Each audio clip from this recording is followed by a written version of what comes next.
yung unit ni sir kasi ito may umusok dito.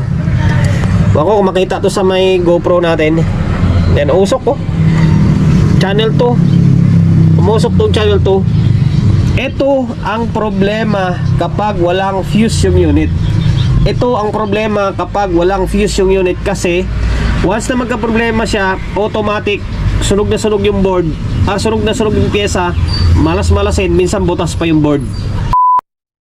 DJ Scorpio na CA7, make the impact. Wow, galing oh. Impact range na Scorpio, lumiit si Scorpio. Puro maliliit muna yung gawa ko ngayon. Galing tayo sa puro malalaki, ngayon medyo maliliit muna. Nakatapos ko lang gumawa ng CA5 na Ace na 402N. And then next natin ito CA7 naman na DJ Scorpio. Okay, yung mayari nito ay taga, hindi ko alam, taga Talipapa yata ito. Ayan, kaya binuksan ko na agad ito kasi sa conversation namin ni sir, may umusok daw. Kaya hindi na natin kailangan i-plug in pa ito. Medyo bukas na lang tayo, di ba? Okay. Ayun, shoutout. Hindi maraming salamat sa may-ari nito na tayo pinagkatiwalaan na gawin yung unit nila na DJ Scorpio CA7. Kung mapapansin nyo, kasi ito nga, binuksan ko na agad ng takip to. Kung mapapansin nyo, ka-design lang ng CA5. Ka-design lang ng CA5 na Ace ito. Kamukha lang. Okay, bali ito yung mission natin for today's video. Sana magawa natin yung unit ni sir kasi ito may umusok dito. Ako kung makita to sa may GoPro natin, then usok ko channel 2, umusok tong channel 2. Ito ang problema kapag walang fuse yung unit. Ito ang problema kapag walang fuse yung unit, kasi once na magka-problema siya, automatic sunog na sunog yung board, sunog na sunog yung pyesa, malas-malasin, minsan butas pa yung board. Okay, dito sa may channel 1 naman wala namang problema. Dito sa channel 2, focus man tayo dito sa may channel 2. Baklasin natin to. Magpasalamat tayo kasi channel 1 walang problema. Yung pyesa kasi dito malamang burado na yan, kaya kuha na lang tayo ng idea rito kung anong value yung mga nakalagay dyan sa may nasunog. Okay, ngayon kasi gabi na, sila pare oh, baklasin ko muna itong board, iuwi ko ito sa bahay. Okay, troubleshoot natin sa bahay. Nabaklas ko na yung mga pyesa. Yan, inangat ko yung naiwan na bloke na to. Ayun yung mga blanco, 1, 2, 3 1, 2, 3, mga blanco, buo yan. Yung dito lang tinanggal natin, 1, 2, 3, 4. Yan yung mga pinagtatanggal natin, 4 na pares. Tapos ang hindi maganda, yung output is dito, ubos to. Ubos dito, 3 dito. Tapos alam ko sa kabila ubos din yan eh. Pakita ko sa inyo short to, shorted.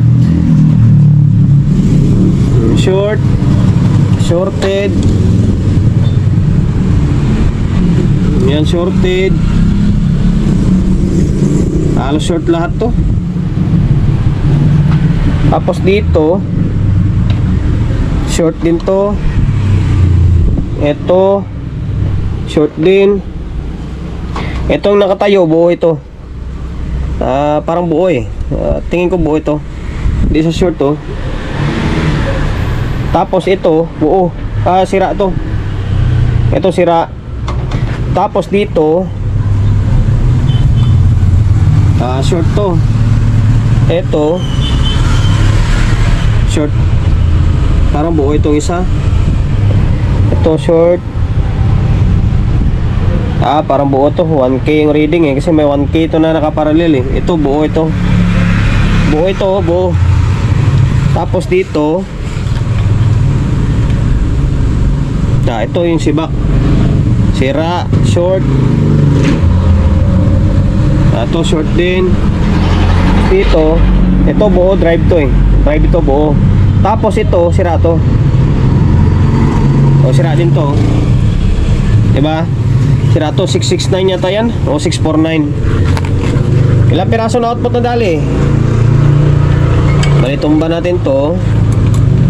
2, 4, 6, 8, 9. Siyam na piraso. Siyam na piraso yung nadali. Okay. Sabi namin ni sir dito, repair na lang gagawin dito. Hindi pwedeng deal dito na magdadagdag tayo ng output kasi talo tayo sa kontrata. Sa dami pa naman ito.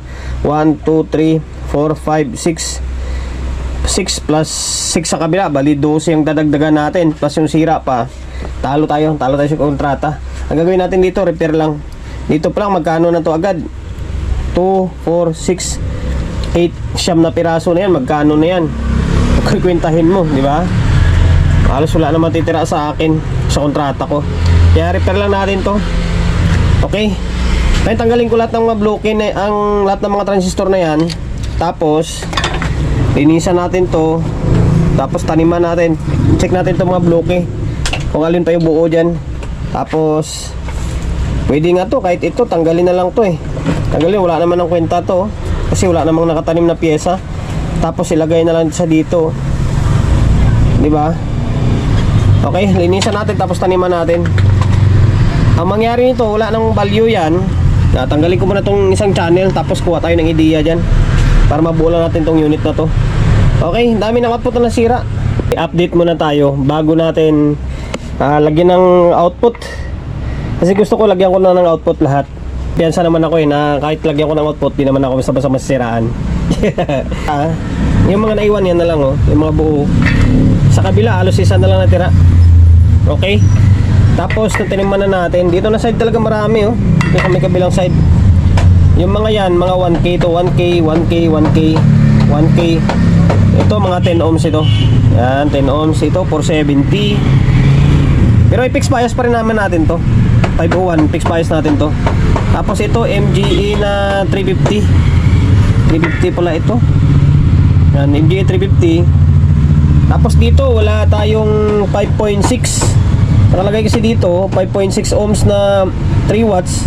Ay, nalagay natin is 5 watts. Mas matibay nga ito Medyo awkward lang sa tingnan. Kaso, lagi ko sinasabi, gagawin at gagawin nyo yan para mabulang yung unit kung wala kayong pamalit ng ganyan na parehas, diba? Mas okay pa nga to, mas matibay Wag lang kayo magpalit ng, sabi natin 5.6 ohms din, kaso 1/2 watts lang. Naku, wag nyo gawin yun, wag nyo ikabit yun kasi umiinit ito, nagda-drop ito ng supply umiinit ito, masusunog agad yung 1/2 mo dyan. Hindi baling lagyan mo ng 3 watts yan pataas, yung 5 watts na ilalagay mo mas okay, mas matibay. Okay, tapos dito wala rin tayong 51 ohms nag-series tayo. Okay, nag-series lang tayo.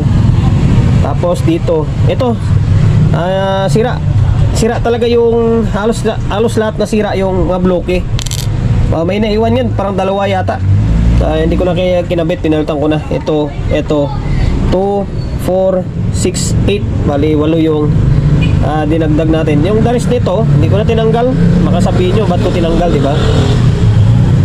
Okay, saan pa ba? Ito 100 ohms. Yan, 100 ohms sa 1 watt.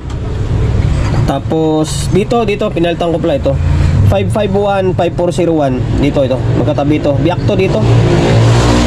Okay. And then sana wala nang sira. Tip, parang buo naman. Binaklas ko, akala ko kanina sorted pero nung binaklas ko buo, babalik ko lang yan. Ngayon, maglalagay muna ako ng output. Kaya ko pinaganito to kasi kapag maglagay ka ng output na hindi nakaganyan, hindi nakapwesto sa heatsink, mamaya hindi mo ma-shoot yan. Kaya gagawin natin, pwesto muna natin yung output dito, saka natin hinangin, saka baklasin ulit, saka mag-testing para once na may problema pa although pwede na to, pwede na nga ikabit na diretso to kasi naka double sided naman ito. Yung relay wala rin naman dito, doon naman yung relay. Kahuwigan lang ng is na si E5 ito, medyo mahaba lang siya ng konti. Parang dating nito, parang reural. Yan, parang reural pala. Okay, maglalagay lang ako ng output. Nilagyan ko na ng output. Ito lahat ng matatangkad, bago yan. Ito, 1, 2, 3, 4, 5, 6, 7, 8, 9. Siyam na piraso. Tapos yung dito sa may tip 1 to 7 and then 1 to 2, ininang natin to kasi nakaangat. Pero dito, nakaangat din Mas maganda na nakahinang to. Nakalapat dito para yung init is medyo ma-absorb ng konti. Kasi malapad naman tong PCB. Kaya ininang natin. Okay, tapos ano pa ba? Ito, diretsong fixed bias ko na to. Try ko ngang lagyan ng 200 to. Lagyan ko ng 200 ohms ito. Okay, try ko muna 200 para malaman kung okay yung bias niya or may problema pa. Pasensya na, medyo maingay yata yung background natin. Sana may nagbubutos na naman ng kalsada. Muntik na yan. Ito na. Bali, nag-fix bias pala ako dito ah. Ito to, pakita ko muna sa inyo pala. Hindi ko natapos kagabi to. Kaya lang ah. Ang ginamit ko ay medyo mas mababa yung bias nito against dito sa may, or yung value na ginamit natin against dito sa may CE5 kasi mas mataas yung supply ito eh, 84 na to eh. Ang ginamit ko is 175 ohms. Ayan o, 175 ohms, 100 tapos 75 ohms kasi wala naman ako riktang 175 kaya nag-series tayo. Sumubok ako ng 220, masyadong mababa. Sumubok ako ng 200, medyo mababa pa rin against na may kabilang channel against dito, kaya binaba pa natin. O 175 ohms, ito magiging kalabasan nya. Ayan ha, normal na to. Ang ginawa lang naman natin, pinalta natin lahat ng mga nasira na pyesa eh. Okay, yung bias sa may kabilang channel ay eto. Teka lang, medyo ayan o, nasa lagpas ng 0.25. Lagpas ng 0.25 ah. Dito. Ngayon, ito yung Phoenix bias natin. Halos parehas lang oh. Halos parehas lang, diba? Lagpas lang ng 0.25, halos magpo 0.26. Okay? Normal na to dito ah, normal na. Normal na to dito. Basta marami lang siyang output. Alam nyo kung bakit nangyari itong ganitong halos maubos lahat ng pyesa. Dahil nga wala siyang fuse. Wala siyang fuse. Tingnan nyo. Wala kang makitang fuse dito. O, di ba? Pero maglalagay ako ng fuse dito. Maglalagay tayo ng fuse katulad sa may CE5. Okay, naging working na to. Maglagay na tayo ng fuse agad. Yung fan naman, naka 4 fan naman siya eh. Although medyo malayo. Dapat eh, medyo malapit-lapit yung fan. Kumbaga kung ganito siya dapat dito man lang siya banda oh, para matutukan siya maigi. Okay, although yan na yan. Nalagay lang ako ng fuse. Same lang naman ang procedure na gagawin natin dito katulad sa my CE5. Negative low rail and then positive low rail ang lalagyan natin. Kamali pa ako ng putol dito. Ayan, dito tayo nagputol dito sa may low positive and then low negative. Same din dito. Tapos naubusan tayo ng shrinkable tube. Ang ginamit natin is spaghetti tube. Wala tayong shrinkable tube. Ayan o. Yan, tapos yan. Kung mga gustong gayahin, ganyan diskarte natin. Nihinang lang natin yan. Pinuputol yung wire. Tapos magdudugtong tayo ng fuse. Kasi nga wala namang sabitan ng ibang fuse dito. Kundi ganyang diskarte lang talaga. Ganon din dito. Yan o. Diba? Tapos balik mo to, mamaya itali na lang natin to para hindi siya gagalaw. Okay, mas maganda sana yung spaghetti ay yung shrinkable tube eh, kasi kumakapit yun, ito hindi. Importante may kwan siya, may isolation. Tapos kung itatanong nyo kung anong fuse na value yung ginagamit ko ay 15 ampere 15 ampere yung ginagamit ko na fuse kasi hindi naman ganun ka taas yung amperahin nito eh. Balik natin itong supply niya, pati yung board, balik natin. Yun lang guys ha, basta yung maibigay ko na idea, lahat ng mga sunog na parts, pinalitan lang natin yun. Gayahin lang natin dito sa may kabila para mapalitan mo yung mga parts na nandito. Okay, balik natin to. Balik ko na yung mga kable, tornilyo na lang kulang dito. Maglagay na ako ng audio source and then speaker natin, naka stereo mode tayo. Okay.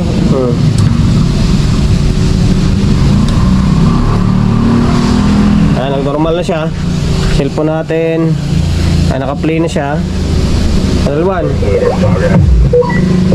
Okay. Pansinin nyo yung channel 2. Oh, may signal pero walang audio. Di ba? May signal, walang audio. Alam nyo kung bakit? Hindi nag-relay. Hindi nag-relay. Ang nagtitrigger is ito lang, isa lang. Yung ito, hindi. Pero normal na ito ha. Wala nang DC out ito. Normal na yung bias. Malamang sira yung relay na yan. Na napapansin ko yan sa mga nasusunog yung board, pati yung relay, is nalulusaw. Pakinggan natin kung ilan yung relay na tutunog. Ito, isa, dalawa, ito lang, ito, and then ito lang. Soft start, tapos siya sa channel 1 lang. Yung ito, hindi nag-trigger. Try kong tanggalin ito. Tanggalin natin yung supply. Kapag may problema to dito, magre-relay yan. Kapag tinanggalan natin yan na hindi pa rin nag-relay yan, ibig sabihin nasa speaker protect may problema. Yung relay malamang nakakontak or hindi talaga nagre-relay. Kaya tanggalin ko to ha.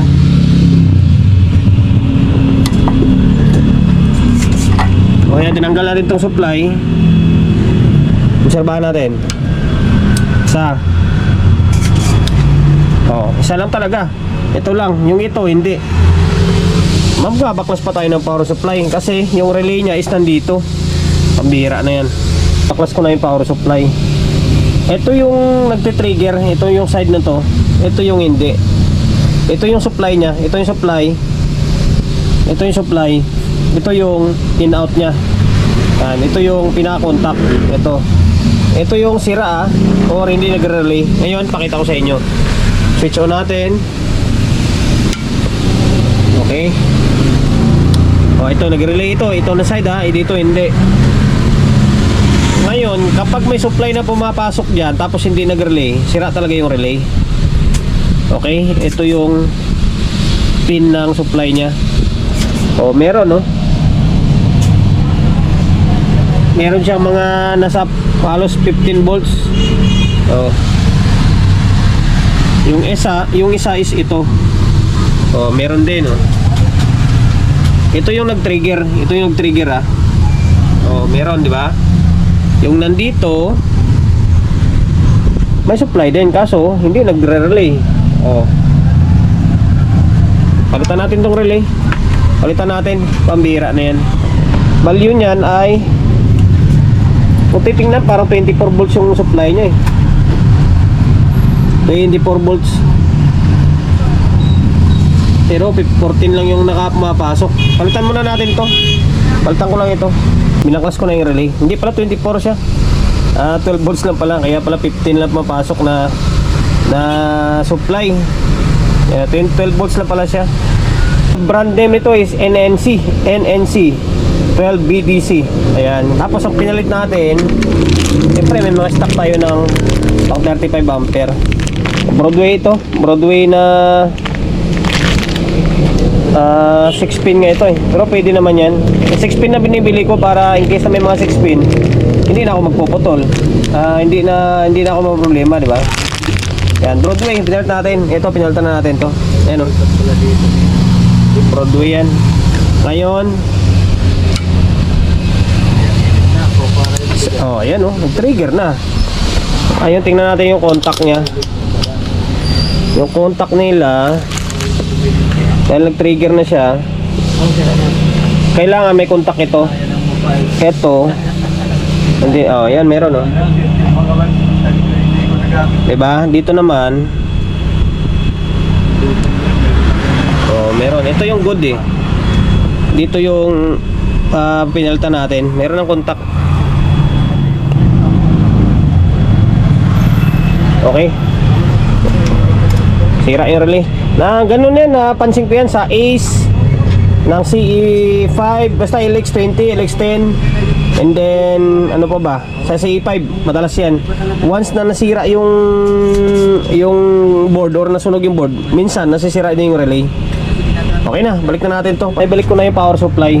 Ito, nakabalik na. And then ito, tinornilyo ko na. Walang na lang dito is bubugahan ko ng compressor. Tapos pinix bias ko pala yung channel to Baka isip nyo hindi ko na i-fix bias. Inulit ko yung value na ginamit natin is 175 yan. 175. Yan. Kung sa mga CE5 ang gamit natin is 200 ohms. Ito naman is 175 lang. Although magkaiba kasi sila ng voltahe. Yung ito kasi 84 ito Yung sa CE5 alam ko 80 lang yata. Okay. Naka 220 na tayo. Wala na yung bulb natin Okay. Bahala ka dyan. Ulit. Yung nag-trigger tatlo. Ulitin nga natin para mas marinig nyo. Isa. Ano, sabay yung lagatik ng dalawa. Ayan. Okay. Dalawa na, oh. Ano, no? Ayun, saan ba ako natapos? May nag-deliver ng Shopee Shake. Ayun, mali, okay na to. Normal na ito. Yun lang talaga yung pinalitan natin, yung mga output na nasira and then yung mga nasunog na parts. Yun lang. Para sa mga baguhan na hindi ganun kakabisado pa, yung mga value na nandito is same lang to dito. Ang mahirap niyan kung pati ito sunog and then sunog din ito, medyo mahirapan ka maghanap ng value. Ito kasi, ito lang yung nasunog, ito buo. Paghambingin mo lang kung ano yung parts dito, yan, same lang din yan dyan. And then yung mga transistor, make sure na matesting nyo ng maayos, di ba? Yan lang naman, ilang piraso na naman na pyesa to. Ayan, tapos siyam na piraso yung output na pinalitan natin dito. Lahat na mahaba na yan, pinalitan natin. Tapos, naglagay tayo ng fuse dito, fuse to dito. May fuse to dito. Tapos, nag-fix bias tayo. Ayan, naka-fix bias na yan. 175 ohms yung nilagay natin. Okay, tapos yung relay sira. Yan, isa pa yan sa tip ko kapag halimbawa kung may signal naman dito tapos walang audio na lumalabas, maaring relay is sira. Yan, pinalitan natin. Okay, from taga saan ba ito? Okay na yung DG Scorpio mo na CE7 na. Medyo marami yung sira. Yan, Phoenix bias ko na. Maraming salamat sa pagkakatiwala mo ng unit mo rito sa akin. And then, promotion, bago tayo magtapos, syempre, shop natin. Number 61, Don Julio, Gregorio Street, sa Uyo Road, sa Uyo, Quezon City. Social media pages natin, so hindi pa nakapag-follow, paki-follow, and then, syempre, paki-share na video natin. Sa my Facebook, YouTube channel, so hindi pa nakapag-subscribe, paki-subscribe, like, share, and then, syempre, paki-hit ng bell button sa gilid para updated ka sa mga susunod na video na i-upload ko. Ingat, God bless, and then, peace atin lahat.